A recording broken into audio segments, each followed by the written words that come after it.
Assalamualaikum grade 4. Welcome back to your SST lectures. We were studying chapter number 1 of your book The Earth in Space. Previous lecture में हमने पढ़ा था अर्थ के बारे में कि अर्थ स्पेस में कैसा होता है, या उसकी शेप कैसे होती है, और उसकी शेप को हमने स्पेसिफिक नेम दिया था कि उसको हम स्फेयर कहते हैं। उसके पोल्स के बारे में पढ़ा था, north pole, south pole, east और वेस्ट। और उसके बाद हमने कुछ टर्म्स पढ़ी थी, special terms, that was astronauts, space props के बारे में पढ़ा था हमने, स्पेसशिप्स के बारे में और सैटेलाइट्स के बारे में पढ़ा था कि ये क्या होती हैं, ये टर्म्स कौन सी हैं और इनमें क्या चीज़ें होती हैं, ये किस लिए यूज़ होती हैं और ये हमारे लिए अर्थ के लिए क्यों इम्पॉर्टेंट है। आज के लेक्चर में हम कुछ और टर्म्स पढ़ेंगे। आइए पढ़ना स्टार्ट करते हैं। सबसे पहली टर्म आ रही है हमारे पास ऑर्बिट। ऑर्बिट्स क्या होता है? The path of earth round the sun means earth का, हमारी ज़मीन जो सूरज के गिर्द चक्कर लगाती है, उस रास्ते को यानी उस पाथ को हम क्या कहते हैं? ऑर्बिट। जब ज़मीन पूरे सूरज के गिर्द एक चक्कर कंप्लीट करती है या वो चक्कर लगाती है तो उसको एक स्पेसिफिक नेम दिया गया है, उसको हम कहते हैं ऑर्बिट। तो हम ये नहीं कहते कि ज़मीन जो है सूरज के गिर्द चक्कर लगा रही है, उसके अलावा हम ये कह सकते हैं कि the earth orbits around the sun.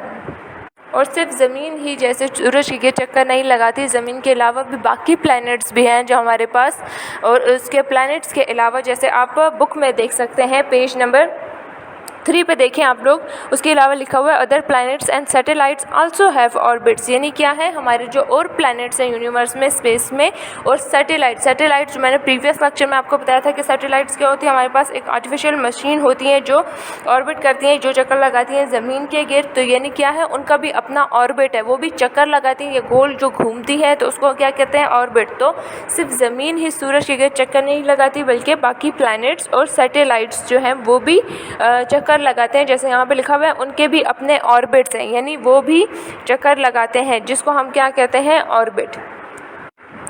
Second term हमारे पास क्या लिखी है? Axis. Axis is imaginary line running from north to south pole through centre of earth. यानी एक्सिस हमारे पास एक imaginary line, means imaginary line वो लाइन होती है जिसको हमने इमेजिन किया होता है, जो रियल में, एक्चुअल में हमारे पास अर्थ पे ये लाइन नहीं लगी हुई, बल्कि ये एक इमेजिनरी लाइन है जिसको हमने इमेजिन किया हुआ है।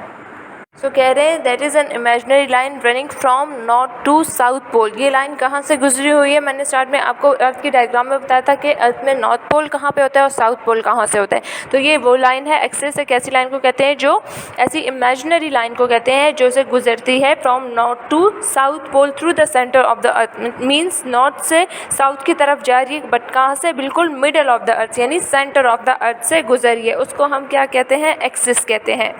उसके बाद जो टर्म आ रही है वो है equator. Equator is also an imaginary line that runs all the way round the middle of the earth. पर हमने एक्सिस में पढ़ा कि that is imaginary running from north to south pole. यहाँ पे भी कह रहे हैं imaginary line that runs all the way round the middle of the earth. अब हम ये सोचते हैं कि ये तो दोनों एक चीज़ हो गई कि वो भी एक इमेजिनरी लाइन है जो मिडल ऑफ द अर्थ से गुजरी through the centre of the अर्थ, यानी मिडल ऑफ द अर्थ से गुजरी है, और इक्वेटर भी ऐसा है। लेकिन एक्सिस जब गुजरता है from north to south pole गुजरता है, और इक्वेटर हमारे पास ऐसी लाइन है जो मिडल ऑफ द अर्थ से तो गुजरी है, बट ये लाइन कहाँ से जाती है? वेस्ट से जाती है, ईस्ट की तरफ। तो इन दोनों में डिफरेंस क्या है? एक्सिस ऐसी लाइन, इमेजिनरी लाइन है जो गुजरती है north pole to south pole, and equator ऐसी इमेजिनरी लाइन है जो गुजरती है हमारे पास फ्रॉम वेस्ट टू ईस्ट। इसकी मैं आगे आपको डायग्राम बताऊंगी, पिक्चर में आपको अच्छे से समझ आएगी कि ये लाइंस कैसे गुजर रही हैं, या आप उसको अच्छे से समझ सकेंगे। सबसे पहले फिर नेक्स्ट टर्म हम पढ़ते हैं, वो कौन सी टर्म है? The hemisphere. हेमिस्फेयर में क्या होता है? स्फेयर हमने स्टार्ट में पढ़ा था कि स्फेयर का मीनिंग क्या होता है? राउंड। कोई भी ऐसी चीज़ जिसकी शेप राउंड हो या जिसकी शेप गोल हो, उसको हम कहते हैं स्फेयर। तो यहाँ पे लिखा हुआ है हेमिस्फेयर। हेमी का मतलब क्या है? Hemi means half. अगर हेमी का मतलब हाफ आ रहा है तो हेमिस्फेयर का मतलब होगा सर्कल, और सर्कल का हाफ जो आता है उसको हम कहते हैं hemisphere. Equator divides the earth into northern and southern hemisphere. Equator, यहाँ पे जो हमने ऊपर पढ़ा, इक्वेटर जो इमेजिनरी लाइन है वो डिवाइड करती है अर्थ को किस में? साउदर्न हेमिस्फेयर और नॉर्दर्न हेमिस्फेयर, यानी उस अर्थ के पूरे सर्कल को हाफ कर देती है। एक हाफ हो जाता है नॉर्दर्न हेमिस्फेयर और दूसरा हाफ हो जाता है साउदर्न हेमिस्फेयर। इस पिक्चर में आप लोग देखें इस पिक्चर में आपको नज़र आ रहा है, सबसे पहले ऊपर एक्सिस की तरफ देखें कि आपको एक्सिस नज़र आ रहा है कि ये एक्सिस यहाँ पर कैसे होता है, जिस टर्म में हमने पढ़ा था कि it move from the north pole to the south pole. उसके बाद हमने सेकंड थिंग क्या चीज़ पढ़ी थी, इक्वेटर के बारे में। यहाँ पे आपको ब्लैक लाइन नज़र आ रही है और साथ लेबलिंग भी दी हुई है इक्वेटर की, उससे आपको पता चल रहा है कि ये लाइन गुजर रही है फ्रॉम मिडल ऑफ द अर्थ से, फ्रॉम वेस्ट टू ईस्ट। और उसके बाद हमने बात की थी हेमिस्फेयर की कि इक्वेटर डिवाइड करता है। अब देखिए अर्थ पूरा बना हुआ है, एक गोल शक्ल है, उसको हम पूरा क्या कहते हैं, स्फेयर है। अब इक्वेटर की जो लाइन गुजर रही है उसने इस सर्कल को डिवाइड कर दिया है, उसको डिवाइड कर दिया है। जो इसका ऊपर वाला पोर्शन होगा वो हो जाएगा नॉर्दर्न हेमिस्फेयर और जो लोअर पोर्शन है वो इसका हो जाता है साउदर्न हेमिस्फेयर। अब आए बोर्ड की तरफ, इस पर नेक्स्ट टर्म क्या लिखी हुई है, नेक्स्ट टर्म है कार्डिनल डायरेक्शंस। कार्डिनल डायरेक्शंस किसको कहते हैं, 4 main parts of a compass. Compass पे देखें या अर्थ में आप देखें कौन सी 4 मेन डायरेक्शन होती है, नॉर्थ, साउथ, ईस्ट और वेस्ट। जिसमें हमने देखते हैं कंपास उसमें लिखा हुआ होता है NS, W और E। तो ये कौन सी 4 मेन डायरेक्शंस होती है, नॉर्थ, साउथ, ईस्ट और वेस्ट। इनको हमने स्पेसिफिक नेम दिया गया है जिसका जो क्या है, कार्डिनल डायरेक्शंस। ऊपर आप डायग्राम में भी देख सकते हैं, आपको नज़र आ रही होगी लेबलिंग NS, W और E। तो ये कौन सी डायरेक्शंस है, कार्डिनल डायरेक्शंस है। और अगर आपको इनके नेम्स मुश्किल लगे पढ़ने में या याद करने में मुश्किल लगे तो आप इसको इस तरह भी याद कर सकते हैं। साथ ही देखिए लिखा हुआ है NEWS, इसको हम क्या पढ़ते हैं, न्यूज़। अक्सर जब हम न्यूज़ देते हैं तो उसमें ये NEWS होता है, तो इसकी एब्रीविएशन क्या होती है, न्यूज़ का मतलब होता है N means north, E means east, W means west and S means south. News में क्या होता है, न्यूज़ इन 4 अल्फ़ाबेट से क्यों बनी हुई, वो इसलिए इन 4 अल्फ़ाबेट से बनी है कि हमें नॉर्थ, साउथ, ईस्ट, वेस्ट सारी डायरेक्शंस मींस अर्थ के सारी डायरेक्शंस, इन 4 की 4 डायरेक्शंस की न्यूज़ दी जाती है। इसीलिए इन डायरेक्शन से मिलाकर न्यूज़ दिया जाता है, इसका नेम स्पेसिफिक न्यूज़ बनाया गया है, जिसमें ये साफ हमें नज़र आता है कि हमें सारी डायरेक्शन से, अर्थ की सारी डायरेक्शन की न्यूज़ दी जाती है। अगर आपको ये नेम्स याद करने में मुश्किल हो तो आप इस तरह भी इन नेम्स को इजीली याद कर सकते हैं, क्योंकि न्यूज़ ऐसा वर्ड है जो हम सबको ही याद होता है, तो आप इस तरह न्यूज़ से इसके वर्ड्स इजीली याद कर सकते हैं। ये डायरेक्शंस आप बहुत इजीली याद कर सकते हैं। उसके बाद सेकंड क्या है, इंटरमीडिएट डायरेक्शंस। ये कौन सी डायरेक्शंस होती हैं, इंटरमीडिएट का मतलब वो डायरेक्शंस जो दरमियान में होती हैं। अब क्या लिखा है, the directions between the cardinal directions on a compass is called intermediate directions.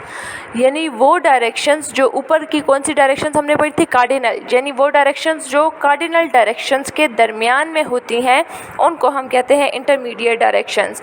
अब ऊपर आप डायग्राम में ही देखें NS, W और E के दरमियान में छोटी जो आपको ब्लू से लिखी हुई नज़र आ रही है वो है इंटरमीडिएट डायरेक्शंस। मतलब नॉर्थ और N और W के दरमियान में आ रही है NW, जैसे ये हो गई इंटरमीडिएट डायरेक्शन, नॉर्थ और वेस्ट।